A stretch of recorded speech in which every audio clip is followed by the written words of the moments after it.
وعلى آله وأصحابه أجمعين ومن دعا بدعوته إلى يوم الدين. أما بعد، أعوذ بالله من الشيطان الرجيم. بسم الله الرحمن الرحيم. ومن جاهد فينا لنهدينهم سبلنا وإن الله لمع المحسنين. غربت میں ہوں اگر ہم رہتا ہے دل وطن میں، غربت میں ہوں اگر ہم رہتا ہے دل وطن میں، سمجھو وہیں ہمیں بھی دل ہو جہاں ہمارا. اے آبرود گنگا وہ دن ہے یاد تجھ کو، اترا تیرے کنارے جب کارواں ہمارا. مذہب نہیں سکھاتا آپس میں بیر رکھنا، ہندی ہے ہم وطن ہے ہندوستاں ہمارا.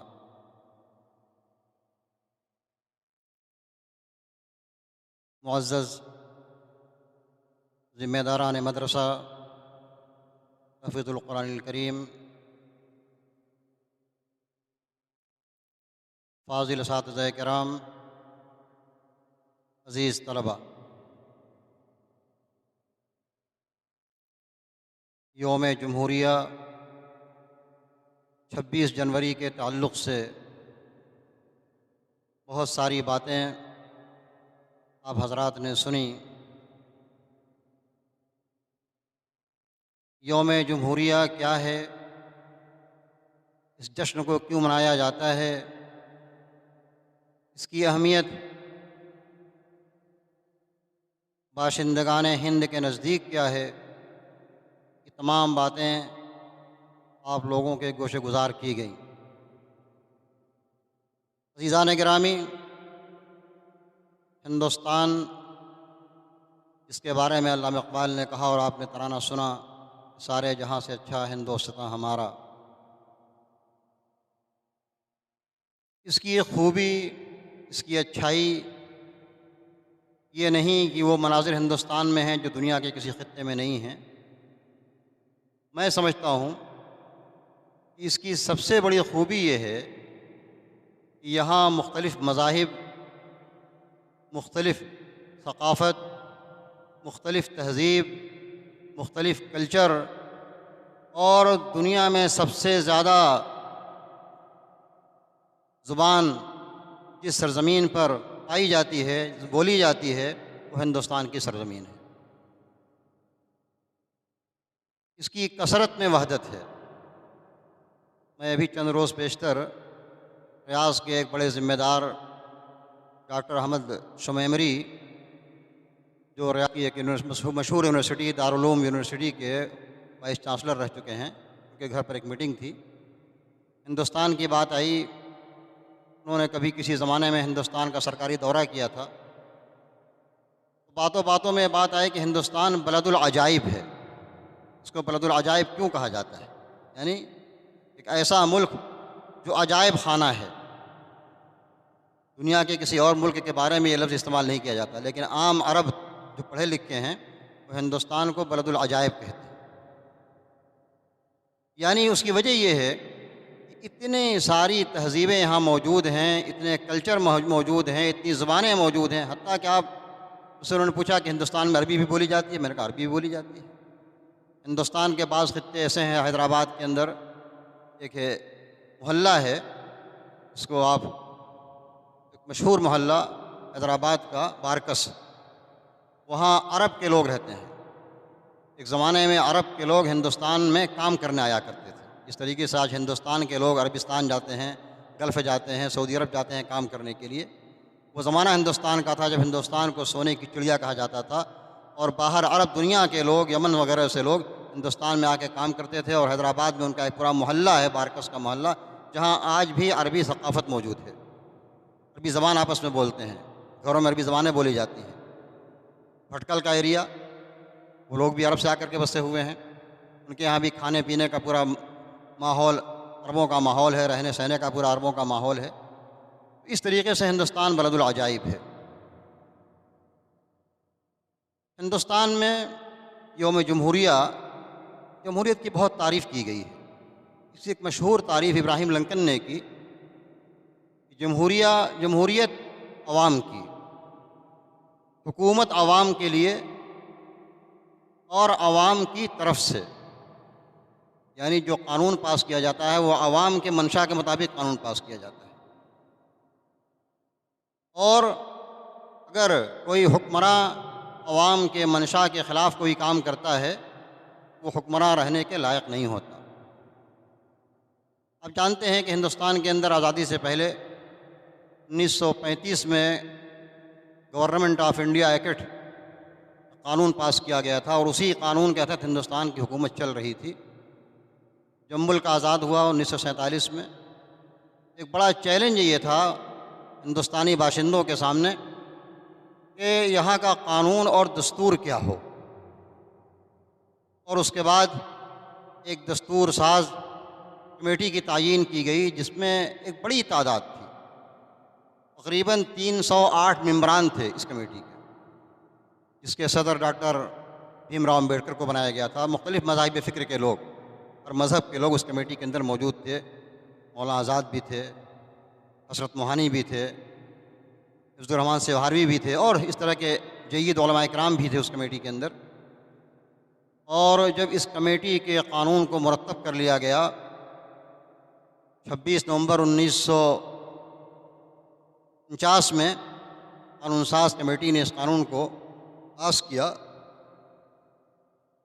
میں سمجھتا ہوں کہ اس وقت اس پوری کمیٹی پر کسی نے کوئی تعلیق نہیں چڑھائی تھی سوائے مولانا حسرت موہانی کے۔ مولانا حسرت موہانی نے اس پر تعلیق چڑھائی، تھوڑا ان کا کچھ ملاحظہ تھا، کچھ نوٹ تھا، انہوں نے نوٹ لکھا اس پر۔ بہرحال اس کو پاس کر لیا گیا، اور 26 جنوری 1950 میں اس قانون کو ہندوستان کے قانون کے طور پر، دستور کے طور پر پاس کر دیا گیا۔ اور سب سے پہلے ڈاکٹر راجندر پرساد، جو اس زمانے میں صدر ہوا کرتے تھے ہندوستان کے، انہوں نے اسی 26 جنوری کو جو ہے جھنڈا لہرایا۔ اور آپ جانتے ہیں کہ 26 جنوری کا جھنڈا اسی لیے صدر جمہوریہ لہراتا ہے، اور 15 اگست کا جھنڈا وزیر اعظم لہراتا ہے ہندوستان کے اندر، یہ دونوں میں فرق ہے۔ بہرحال اس دستور کی سب سے بڑی خوبی یہ تھی، جو بنیادی خلاصے کے طور پر 6 نکات پر مبنی تھا، کہ یہاں سب کو برابری کا حق ہوگا، سب کو آزادی حاصل ہوگی، سب کو مذہبی آزادی حاصل ہوگی، سب کو اپنے مذہب کے پرچار کا حق ہوگا، سب کو اپنے مذہبی ادارے، مذہبی تعلیمی گہوارے، مدارس، اسکول کھولنے کی آزادی ہوگی، اور سب کو اپنے دفاع کا حق ہوگا، اور اپنے اوپر ظلم ہونے کے خلاف وہ چارہ جوئی کر سکتا ہے۔ ابھی ہمارے عزیز مولانا عبداللہ سعود ایڈوکیٹ اشارہ کر رہے تھے کہ آج المیہ یہ ہے کہ عدلیہ بھی حکومت کے اشارے پر کام کرتی ہے۔ حالانکہ جب یہ دستور بنایا گیا تھا، مجھے یاد پڑتا ہے کہ حکومت یا ملک کی 3 بنیادیں ہوں گی۔ ایک تو حکومت کا ایوان جو ہے، جس کو آپ وزیر اعظم اور صدر جمہوریہ کہہ سکتے ہیں۔ دوسرا ستون عدلیہ کا ستون تھا، یعنی وہ بالکل اس سے الگ رہے گا، حکومت کے اس میں کوئی دخل اندازی نہیں ہوگی عدلیہ کے اوپر، وہ قانون کے مطابق وہ اپنا فیصلہ سنائے گا۔ اور اس قانون میں صدر جمہوریہ سے لے کر کے ہندوستان کا ایک ادنا واسی بھی اس میں بدھا ہوگا، کوئی آزاد نہیں ہوگا۔ اور تیسرا دھڑا، تیسری بنیاد جو اس ملک کی تھی، وہ دفاع اور ڈیفنس کا تھا، فوج تھی یہاں کی۔ یہ 3 چیزیں تھیں، فوج الگ تھی، عدلیہ الگ تھا، حکومت الگ تھی، اور کسی کو کسی کے معاملے میں دخل اندازی کی اجازت نہیں تھی۔ لیکن آج المیہ یہ ہے میرے بھائیوں کہ آج حکومت نے تمام کے اوپر اپنا پنجہ گاڑ رکھا ہے، چاہے وہ ڈیفنس کا معاملہ ہو، فوج کا معاملہ ہو، عدلیہ کا معاملہ ہو، حتیٰ کہ سپریم کورٹ تک اس کے پنجے وہاں تک گڑے ہوئے ہیں۔ میں بارہا یہ بات کہتا ہوں، زیادہ مجھے وقت نہیں لینا ہے، ہم لوگوں کو شکوہ شکایت سے زیادہ اپنے دفاع اور اپنی بقا کے بارے میں سوچنا چاہیے۔ ہندوستان جس نازک دور سے گزر رہا ہے، کسی پر مخفی نہیں۔ RSS کے ایجنڈے جو اس کی بنیاد کے زمانے میں بنائے گئے تھے، تقریباً 100 سال پورے ہونے کو ہے، اس کا ایجنڈا یہ تھا کہ ہندوستان جمہوریت کے بجائے اس کو مذہبی رنگ میں رنگ دیا جائے اور اسے یہاں کا ملک بجائے جمہوری ملک ہونے کے ایک مذہبی ملک بن جائے، اور اسی طرف حکومت گامزن بھی ہے۔ اس سے اپنے آپ کو کیسے بچایا جائے، ہم اپنے حقوق پر کیسے آزادی کے ساتھ عمل کر سکتے ہیں۔ مجھے خوشی ہے اور میں مبارکباد دینا چاہتا ہوں، میری خواہش تھی کہ اپنے لوگوں میں ایسے لوگ بھی ہوں جو قانون کے ماہر ہوں۔ میں عزیزم عبداللہ سعود کو مبارکباد دینا چاہتا ہوں کہ الحمدللہ انہوں نے ایڈوکیٹ کی ڈگری حاصل کی، اور آج ہمارے لیے فخر کی بات ہے کہ وہ ہماری ترجمانی کر سکتے ہیں قانون کی حیثیت سے۔ میں ان سے گزارش بھی کروں گا کہ انہیں قانون کی باریکیوں کو گہرائی سے اور پڑھنا چاہیے۔ ڈگری حاصل کرنے کے بعد وہ یہ نہ سمجھے کہ نہیں اب تم بڑے وکیل ہو گئے، مجھے پڑھنے کی ضرورت نہیں ہے، اور اس فیلڈ کے وہ اپنے آپ کو قائد سمجھیں، کم از کم اس محلے کے لیے، اس علاقے کے لیے۔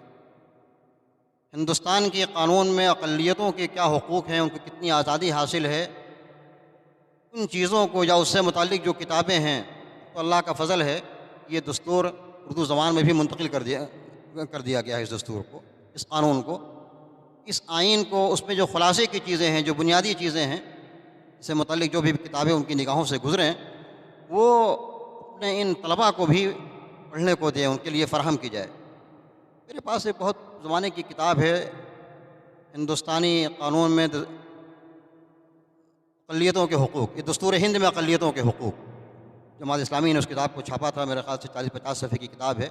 اگر مجھے کتاب کہیں مل جاتی ہے میں کوشش کروں گا کہ اس کتاب کی فوٹو کاپیز کرا کر کے اپنے طلباء پر، آپ جیسے پڑھے لکھے لوگوں پر، اساتذہ کرام پر تقسیم کی جائے، تاکہ ہمیں جب ہم کسی سے بات کریں، کسی بھی حکومت کے نمائندے سے، تو ہمیں اپنی آزادی کا اور اپنے قانون کا پتہ ہو، اپنے دائرۂ کار کا پتہ ہو کہ ہمیں ہمارا دائرۂ کار کیا ہے، اس کی آنکھ میں آنکھ ملا کر کے ہم بات کر سکتے ہیں اس سے کہ صاحب یہ قانون یہ کہتا ہے، ہم ہندوستان کے باشندے اور ہندوستان کے قانون کے تحت ہم جڑے ہوئے ہیں، ہم سب قانون کے تحت جڑے ہوئے ہیں۔ میں گزارش کروں گا عبداللہ سعود صاحب سے بھی کہ اس طرح کی کوئی کتابیں اگر ہوں، چھوٹی موٹی کتابیں، خلاصے کی چیزیں، وہ خود بھی پڑھیں تاکہ بھرپور طور سے ہماری نمائندگی کر سکیں۔ مجھے بہت زمانے سے یہ تھا کہ ہمارا کوئی ایسا نمائندہ ہو جو کسی بھی حکومت کے آدمی سے، ہمارے ڈی ایم سے، ہمارے ایس ایس پی سے، کوئی بھی حکمراں آ جائے تو ہم اس کے سامنے کھل کر کے بات کر سکیں، ہمارا کوئی ایسا نمائندہ ہو۔ اور ہمیں اپنے نمائندوں پر اعتماد بھی کرنا چاہیے۔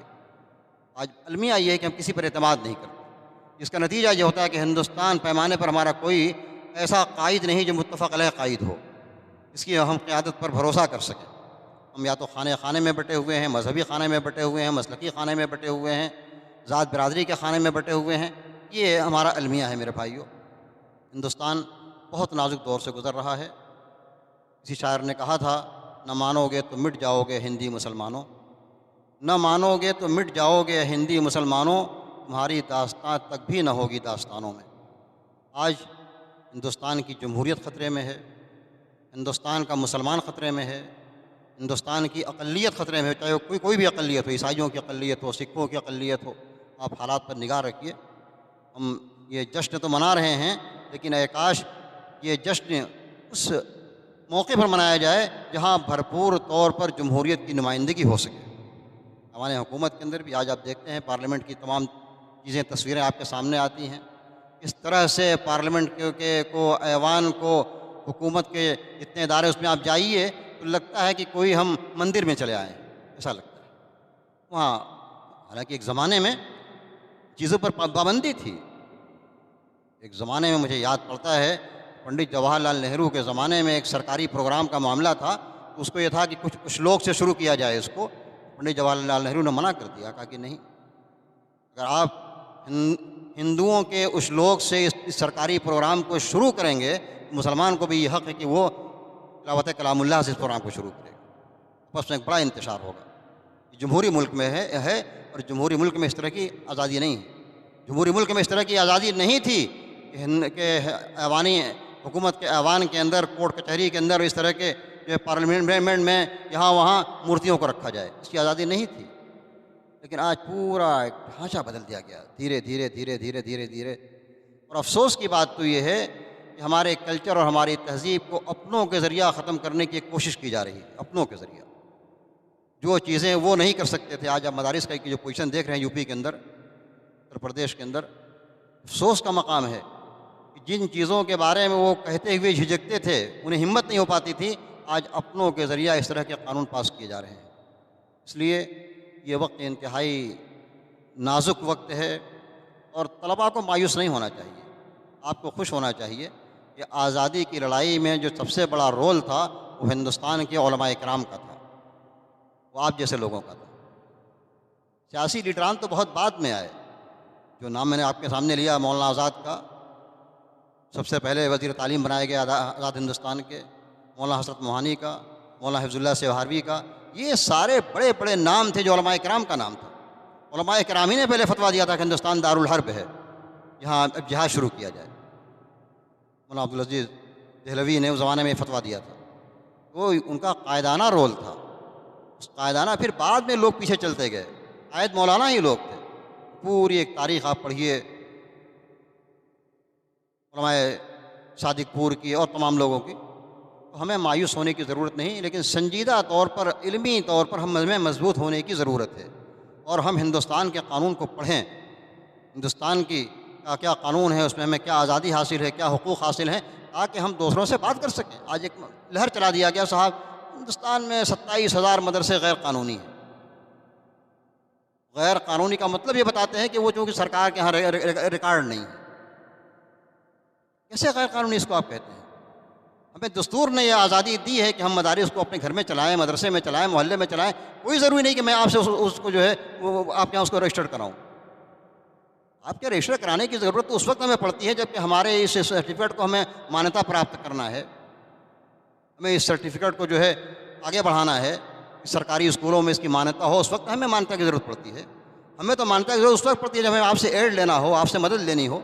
لیکن اگر ہم اپنے خرچے سے، اپنے بل بوتے پر مدارس کو چلا رہے ہیں تو کوئی ایسی ہمیں ضرورت نہیں ہے کہ آپ کے یہاں اس کا اندراج کرائیں، اس کو رجسٹر کرائیں۔ یہ قانون ہمیں اس کا حق دیتا ہے۔ اس طرح کی جو باتیں ہوتی ہیں اس پر ہمیں سمجھنے کی ضرورت ہے میرے بھائیوں۔ ایک بات میں جملہ ایسی ایک بات کہہ دوں، ڈاکٹر راجندر پرساد کی بات آئی۔ ایک زمانے میں بڑی کوشش تھی ہمارے یہاں کہ مدارس کو کیسے ایڈٹ کرا دیا جائے، اور اس وقت بھی ہمارے دانشوران نے بڑی حکمت عملی سے اپنے مدارس کو، بڑے اداروں کو بچا کر کے رکھا۔ دارالعلوم دیوبند، جامعۃ العلماء، یہ ندوۃ العلماء، جامعہ سلفیہ بنارس، اور اس طرح کے بہت سارے بڑے بڑے ادارے جو ہیں وہ آج بھی حکومت کے یہاں ایڈڈ نہیں ہیں، جبکہ لوگ چاہتے تھے، سفارش کرتے تھے۔ ڈاکٹر راجندر پرساد اس زمانے میں انہوں نے دارالعلوم دیوبند کا دورہ کیا جب وہ صدر جمہوریہ تھے، وہاں دیکھا بڑا ادارہ ہے دارالعلوم دیوبند۔ انہوں نے ایک پیشکش کی، کہا کہ میں چاہتا ہوں کہ یہاں حکومت کی جانب سے ایک لائبریری بنا دی جائے۔ اب غور کیجئے گا، آج بعض لوگ حکومت کی اس طرح کی ہری جھنڈیوں کو اپنے لیے بڑی خوش نصیبی سمجھتے ہیں کہ کتنا بڑا فتنہ بن سکتا ہے، وہ فتنہ ہمارے سامنے آ جائے۔ لیکن آپ داد دیجئے ان باشعور لوگوں کو کہ بڑی خوبصورتی کے ایک بڑے پروگرام میں گئے تھے دارالعلوم دیوبند، بڑے پروگرام میں گئے تھے، صدر جمہوریہ تھے، اور انہوں نے یہ پیشکش کی کہ میں چاہتا ہوں کہ اس عالمی اکیڈمی کے اندر ایک لائبریری بنا دی جائے حکومت کی جانب سے۔ اس زمانے میں یہ ماحول بھی نہیں تھا، وہ لوگ روشن خیال قسم کے لوگ تھے، ان لوگوں کی قربانیاں تھیں، وہ جانتے تھے کہ مسلمانوں کی کتنی قربانیاں ہیں۔ لیکن اس وقت کے دارالعلوم دیوبند کے ذمہ داروں نے بڑی خوبصورتی سے یہ کہہ کر کے ٹال دیا کہ ڈاکٹر صاحب، ہم لوگوں کو اتنی اللہ تعالیٰ نے طاقت دے رکھی ہے، ہم جب دارالعلوم بنا سکتے ہیں تو ہم لائبریری بھی بنا سکتے ہیں، اس لیے آپ اس فنڈ کو ایسی جگہ دیجئے جہاں کے لوگ بیچارے محتاج ہیں، غریب ہیں، نہیں بنا سکتے۔ اس طرح سے اپنے آپ کو بچا لیں۔ میرے بھائیوں، آج ضرورت اس بات کی ہے کہ مسلمان اپنے اللہ پر بھروسہ کرنے کے ساتھ ساتھ اپنے کاندھوں پر، اپنے ہاتھوں پر بھروسہ کریں، اور اپنے اداروں کے چلانے کی فکر کریں، ان کے بقا کی فکر کریں، ان کے تحفظات کی فکر کریں، اور ان کا جو مشن ہے ان اداروں کا، اس مشن کو سامنے رکھیں۔ میں انہی چند باتوں کے ساتھ اپنی بات ختم کرنا چاہتا ہوں۔ اللہ رب العالمین ہندوستان میں مسلمانوں کی حفاظت فرمائے۔ بار الہ جو جمہوریت ہندوستان کو دیا گیا ہے اس جمہوریت کی بالادستی حاصل ہو، آمین۔ اقول قولی ھذا واستغفر اللہ لی ولکم ولسائر المسلمین من کل ذنب فاستغفروہ انہ هو الغفور الرحیم۔ السلام علیکم ورحمۃ اللہ۔